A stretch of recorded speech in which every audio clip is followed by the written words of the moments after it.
Philosophical Mysticism, a Spiritual Handbook for Mankind, simplified into 100 short lessons. And this is lesson 2, core premises.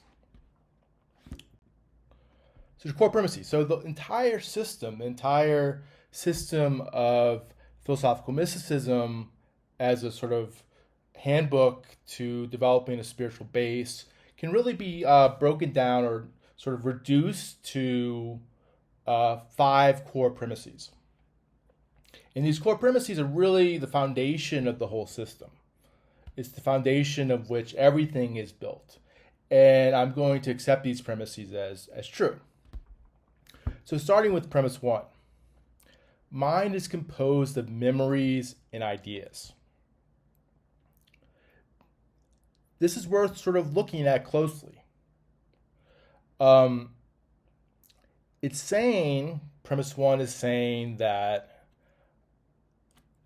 that's what the mind is. Nothing more, nothing less. So under this view, neurons aren't the mind.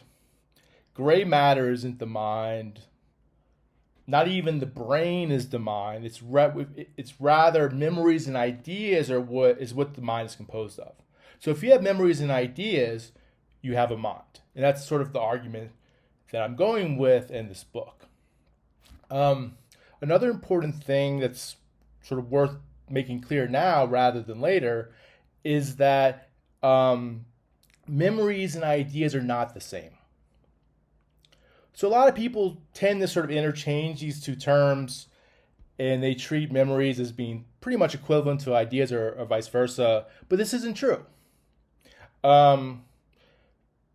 My experience of an idea is qualitatively different than my experience of a memory. So for example, my idea of the number 4 is qualitatively different than my memory of learning 2 + 2 = 4 back in grade school. So there's at least for me, I mean, maybe it's different for some people, but for me, there's a qualitative difference between how I experience an idea and how I experience a memory. So there are going to be differences here. It's really important at this point, at this stage, to really sort of demarcate these two things. Memories are not simply types of ideas. And many people think this, including philosophers. That's just not true. At least that's how I'm arguing in the book. Memories are not types of ideas. Memories are distinct from ideas, and ideas are distinct from memories. And sort of building on this is the next 2 premises. Premise 2, memories are physical. So I don't think most people wouldn't have a problem with this. Most people think this is true, including me. But the problem is that a lot of people will inflate memories to make it something more than just some representation that's physically stored in the brain. They'll try to make memories as something more exotic, something more impactful, like their memory is their self or something like that. That's what they are. Their actual selfhood is wrapped up in memories.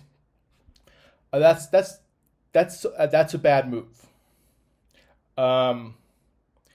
Memories are simply physically stored in the brain, and they exist there in the brain whether we're conscious of it or not.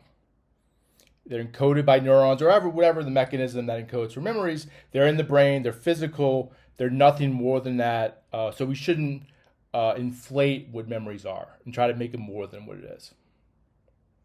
And again, the problem here, like I sort of just said before in the first premise, the problem is that a lot of people, most people, just take memories to be types of ideas. And that's just simply not true. Premise 3. Ideas are non-physical. And this is much harder to sell. A lot of philosophers might believe this, but the general public, not so much. But but I'm going to hold this to be the case. And so I'm just taking, that's why I'm doing this in the very beginning. I'm just taking this to be true. And it is a tough sell. And I'm going to develop on this throughout the book. And hopefully by the end of the book, it makes sense. And the difference here in terms of being non-physical is that while memories are physically stored in the brain, independent of being consciously recalled, this isn't true of ideas. Ideas, in my theory, ideas do not exist outside of consciousness. When you're not consciously reflecting on an idea, it does not exist, or at least it doesn't exist fully. So in my view, ideas are pure potentialities that only have part existence, or they only partly exist. And this is what I mean by non-physical. That's how I'm sort of going to define the non-physical as being only partially existing. Again, I'll flesh this out a little bit later. 4 and 5, memories have causal powers, ideas have causal powers. This isn't too controversial. By causal powers here, I'm defining it as causal powers as being something like influencing behavior or having some effect or impact on the external world. So causal powers, the ability to influence behavior or have some type of effect on the external world. Now, in isolation, this is something that isn't too crazy. It's not too wild of an idea.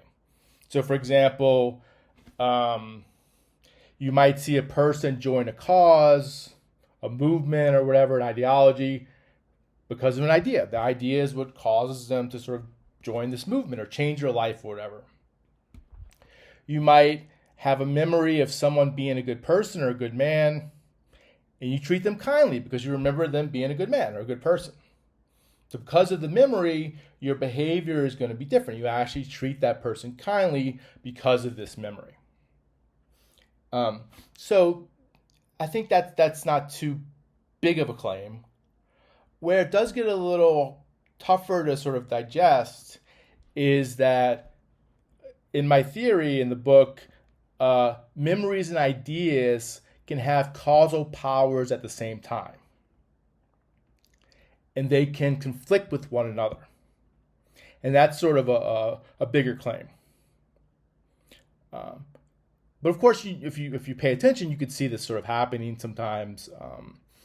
But that's a big sort of claim that I'm going to make in the book.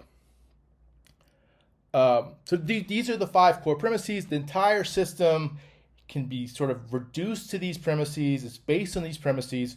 And you'll see if you sort of accept these 5 premises, you can sort of do a lot of work and get a lot done in terms of building a sort of spiritual base or spiritual system and based entirely on philosophy. And these are philosophical premises. Nothing sort of crazy about these. These are premises that philosophers have made at some point, maybe not all of them, but 1 or 2 at some point. And they are philosophical premises, and you could build the system off of this alone without needing to sort of go into other sort of sources, whether it be, esoteric or whatever. I will add, though, these are the 5 premises. If we were allowed to get a little more, there is a sort of 6th premise that you could add. And the 6th premise would be, at least in the theory, I'm definitely going to flesh this out. The 6th premise would be that the human organism, whatever the human organism is distinct from the parts of mind trying to control it. So what this means is that the mind is part of who you are. The mind is part of who you are, part of being a human. But there's more than that.